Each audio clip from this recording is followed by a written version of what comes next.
Bangladesh টি-20 series খেলছে। বাংলাদেশ টানা 2 match নেদারল্যান্ডসের বিপক্ষে জিতেছে। বাংলাদেশ 8 উইকেট 9 উইকেটে জিতেছে। বাংলাদেশের প্রিপারেশন চলছে এশিয়া কাপের জন্য, সবাই আমরা জানি। এবং এই সিরিজটা শুরু হওয়ার আগে আমরা যা জানতাম বা আমাদেরকে যেই তথ্যগুলো ইনজেক্ট করা হয়েছিল সেগুলো হচ্ছে বাংলাদেশ পাওয়ার হিটিং করতে চায়, সেই অ্যাপ্রোচে ব্যাট করতে চায়, স্পোর্টিং উইকেটে খেলতে চায়। মানে স্পোর্টিং উইকেটে আপনি কখন খেলার পরিকল্পনা করবেন? যখন আপনি হাই স্কোর করার চেষ্টা করবেন, যখন আপনি আপনার দলের পুঁজিকে 180 200 চ্যালেঞ্জিং পর্যায়ে নিয়ে যাবেন, অথবা প্রতিপক্ষের এরকম টাইপেরই একটা পুঁজিকে আপনি চ্যালেঞ্জ করতে পারবেন, চেস ডাউন করার পরিকল্পনা করবেন আপনার অ্যাবিলিটি দিয়ে, তখন আপনি স্পোর্টিং উইকেট চাইবেন। স্পোর্টিং উইকেট চাওয়ার আরো একটা বড় কারণ হচ্ছে বাংলাদেশ আবুধাবিতে যে ম্যাচেসগুলো খেলবে, 3 ম্যাচ খেলবে সেখানটায়, হংকং এর বিপক্ষে, আফগানিস্তানের বিপক্ষে, শ্রীলঙ্কার বিপক্ষে, গ্রুপ পর্বে এশিয়া কাপের ম্যাচেসগুলো, সেই ম্যাচেসগুলোতে আসলে এই টাইপের স্পোর্টিং টাইপের রান হয় টাইপের উইকেটে খেলা হবে। কিন্তু দিন শেষে বাংলাদেশ ম্যানেজমেন্ট, বাংলাদেশ ক্যাপ্টেন, বাংলাদেশের থিঙ্ক ট্যাঙ্কের কথার সাথে কাজের বড়ই অমিল। 2 ম্যাচ জিতেছে ভাই, আমরা সবাই জানি কি ব্যবধানে জিতেছে সেটাও আমরা জানি, নাসুম কয়টা উইকেট পেয়েছে সবাই আমরা জানি।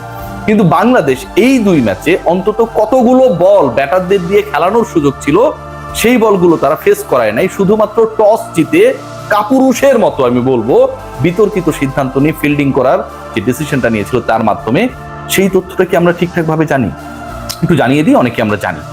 প্রথম ম্যাচে বাংলাদেশ 39 বল আগে জয় পেয়েছে, মানে 39টা বল বাংলাদেশের ব্যাটিং লাইন আপ বা ব্যাটিং লাইন আপের যে যারা রয়েছেন তাদেরকে খেলানো প্রয়োজন বলে ম্যানেজমেন্ট মনে করে নাই।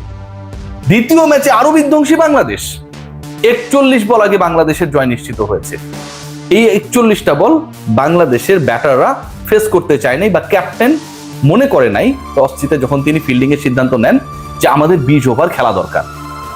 যেই দলটা স্পোর্টিং উইকেটের দাবি তুললো, যেই দলের দাবি পূরণের জন্য মিরপুরের ধানক্ষেত থেকে সিলেটের স্পোর্টিং উইকেটে নিয়ে যাওয়া হলো ম্যাচেসগুলোকে, পুরো সিরিজকে, সেই দলের ক্রিকেটাররা, সেই দলের ম্যানেজমেন্ট, সেই দলের ক্যাপ্টেন, তারা ফেভারেবল অবস্থায়, মানে টস জেতা মানে তো আপনার ডিসিশন নেওয়ার সুযোগ রয়েছে, ফেভারেবল অবস্থায় থাকার পরেও ব্যাটাররা 20 ওভার ব্যাট করবে সেই সিদ্ধান্তটা নেয় না। আপনার দল যদি 20টা ওভার ব্যাটিং করে কত রান স্কোরবোর্ডে দিতে পারে স্পোর্টিং উইকেটে, সেই ধারণাই আপনি না নেন, সেই প্রিপারেশন যদি আপনি না নেন, পাওয়ার প্লেতে আপনার দল কতটা অ্যাটাকিং হবে আর ফিনিশিং রোলে যারা থাকবেন লাস্ট 4-5 ওভারে কত রান তুলতে পারে।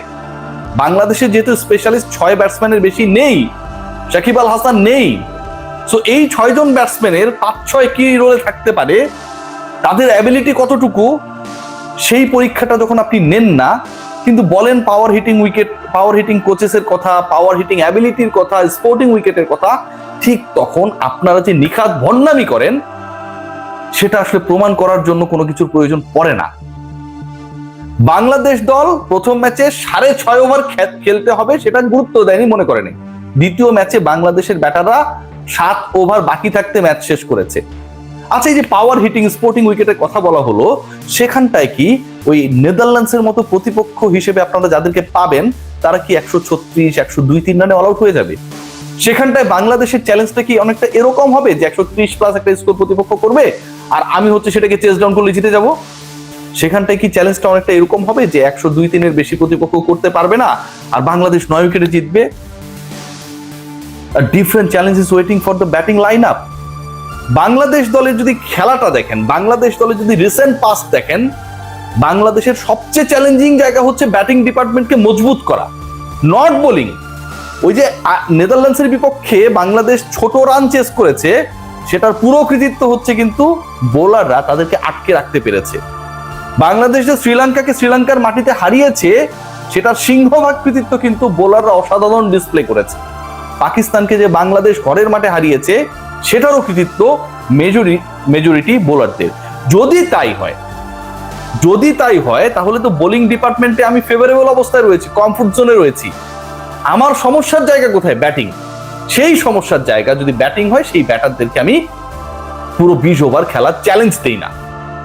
আমি ভয় পাই নেদারল্যান্ডসের বিপক্ষে হেরে গেলে তো আমার মান সম্মান চলে যাবে, অথচ আমি ব্যাক অফ দ্য মাইন্ডে সেই চিন্তাটা একবারের জন্য পুশ করি না যে নেদারল্যান্ডসের বিপক্ষে আমি হারি জিতে যাই হোক না কেন, এশিয়া কাপের প্রিপারেশনটা আমাকে আপ টু দ্য মার্ক করতে হবে। সেই পরিকল্পনা কেউ করে না, সেই কথা কেউ বলে না। বুলবুল ভাইকে বলবেন, উনি বলবেন যে আমি তো আসলে এগুলো নিয়ে মাথা ঘামাই না, এগুলো ম্যানেজমেন্টের ব্যাপার। নাজমুল আবেদিন ফাহিমকে বলবেন এটা কোচ আর ক্যাপ্টেনের ডিসিশন। কোচকে বলবেন, বলবে আমরা সমন্বিতভাবে ডিসিশন নিয়েছি। ক্যাপ্টেন বলবেন, তিনি আসলে আপনাকে কোনো জুৎসই উত্তর দেবেন। হারতেও পারি নেদারল্যান্ডসের বিপক্ষে, পরের ম্যাচে প্রথমে ব্যাট করতেও পারি। মানে তাদের মনে হয় যে খেলতেছে আর আমরা খেলা দেখতেছি, বিশাল আমাদেরকে কৃতজ্ঞ করতেছে বাংলাদেশ দলের কথাবার্তা শুনলে তাই মনে হয়। সালাউদ্দিন সাহেব বলেছেন যে বেশি আকাশে তুলেন না আর দ্রুত আকাশ থেকে নিচে নামেও না। বাংলাদেশ দল যখন দ্রুততম সময়ের মধ্যে একদিনের ব্যবধানে একই টাইপের বিতর্কিত সিদ্ধান্ত নেয়, তখন আসলে কোচের এই বক্তব্য সাধারণ মানুষ শোনার আগে তার দলের ক্রিকেটাররা যে শোনে না, ম্যানেজমেন্ট যে শোনে না, অথবা এমনও হইতে পারে যে ম্যানেজমেন্ট যেটা চিন্তা করছে সেটা সালাউদ্দিন সাহেবও নিজেও চিন্তা করছে যে আগে ব্যাটিং নিয়ে সেফ থাকি, বাংলাদেশ তো হ্যাট্রিক সিরিজ জিতে যাবে, তার মানে আমাদের কোনো টেনশন নাই, কোনো জায়গা থেকে সমালোচনা হবে না। ঠিক ওই জায়গাটায় আসলে বুমেরাং হয়। লাস্ট টি-20 ওয়ার্ল্ড কাপের কথা চিন্তা করুন। এশিয়া কাপ তো এটা ফলোড বাই দা নেক্সট টি-20 ওয়ার্ল্ড কাপ ইন ইন্ডিয়া, যেখানটাও স্পোর্টিং উইকেটে খেলা হবে।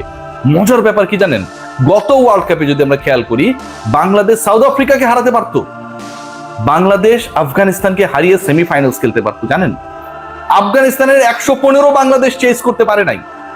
সাউথ আফ্রিকা 113তে প্যাকেট হয়ে যাওয়ার পরও বাংলাদেশ 109-এর বেশি করতে পারে নাই 7 উইকেটে। 2024 জুনের গল্প বলছি। I was the witness of that display, of that poor display. Bangladesh US এর বিপক্ষে গিয়ে ইউএস এর কাছে হেরেছে। বাংলাদেশ রিসেন্ট পাস্টে পাকিস্তান ট্যুর করার আগে ইউএ এর কাছে টি-20 ফরম্যাটে হেরেছে। সবগুলোকে যদি আমি কম্বাইন করি, সবগুলোকে যদি আমি একটা আলোচনায় নিয়ে আসি, কি দাঁড়ায় জানেন? এই ডিফিটস গুলো, যেই জয়টা দরকার ছিল, প্রাপ্য ছিল, আফগানিস্তানের বিপক্ষে 115 চেস করা, সাউথ আফ্রিকার বিপক্ষে 113 চেস করা, বাংলাদেশ পারেনি only for the failure of their batters. Bangladesh যখন হেরেছে ইউএর বিপক্ষে, that was also the cause of our failing in batting department. That was also the cause of our failure in batting department against USA as well. যখন আপনার batting department এত প্রশ্নবিদ্ধ, যখন আপনি বড় চ্যালেঞ্জে গেলে ব্যাটাররা পারে না, ঠিক তখন ব্যাটারদের আপনি কোনোভাবেই 20 ওভার খেলানোর ব্যবস্থা করার সুযোগ পেয়েও সেটা করেন না। কত বড় প্রতারণা করা হয়েছে পুরো দলের সাথে এই ডিসিশনস গুলো নিয়ে। আমার আলটিমেট মিডল অর্ডারের স্ট্রেংথ কতটুকু সেটা আমি এখনো যাচাই করতে পারি নাই ভাই। সাইব একটা ম্যাচে রান করেছে, তাওহিদ হৃদয়ের যে ফর্মে ফেরা দরকার সেই সুযোগটা কি ম্যানেজমেন্ট করে দিয়েছে? তারা এমন ডিসিশন নেয় যেন তাড়াতাড়ি করে প্রতিপক্ষ অল আউট হয়ে যায় আর বাংলাদেশ 7 ওভার বাকি রেখে জিতে যায়। চিন্তা করে দেখতে পারেন, জাকের আলী অনেক কতদিন ধরে ব্যাট করে না ওই রোলে, আমরা কি সেই চিন্তাটা একবার প্রপারলি করতে পেরেছি?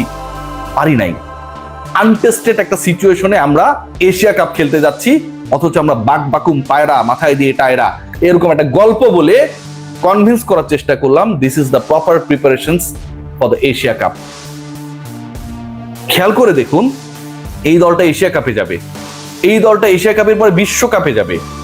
এই দলের ক্রিকেটাররা আনটেস্টেড অবস্থায় রয়েছে, এই দলের ক্রিকেটাররা ফেক কনফিডেন্স নিয়ে যাচ্ছে, এই দলের ম্যানেজমেন্ট একটা ফেক পপুলারিটির সন্ধানে রয়েছে যে আমরা নেদারল্যান্ডসের বিপক্ষে জিতবো, হ্যাট্রিক সিরিজ এনশিওর হবে এবং এশিয়া কাপে খারাপ করলেও কেউ কিছু বলবে না, কারণ রিসেন্ট পাস্টে তো আমরা ভালো ক্রিকেট খেলেছি। এই যখন একটা দলের পরিকল্পনা হয়, সেই দলটাকে নিয়ে স্বপ্ন দেখতে গেলে আপনি বারবার বাধাগ্রস্ত হবেন। বাংলাদেশ দলের পরিকল্পনা খুবই প্রশ্নবিদ্ধ, বিতর্কিত এবং খাঁটি ভাষায় বললে ভণ্ডামিতে ভরা। কথার সাথে কাজের কোনো জায়গায় কোনো মিল নেই।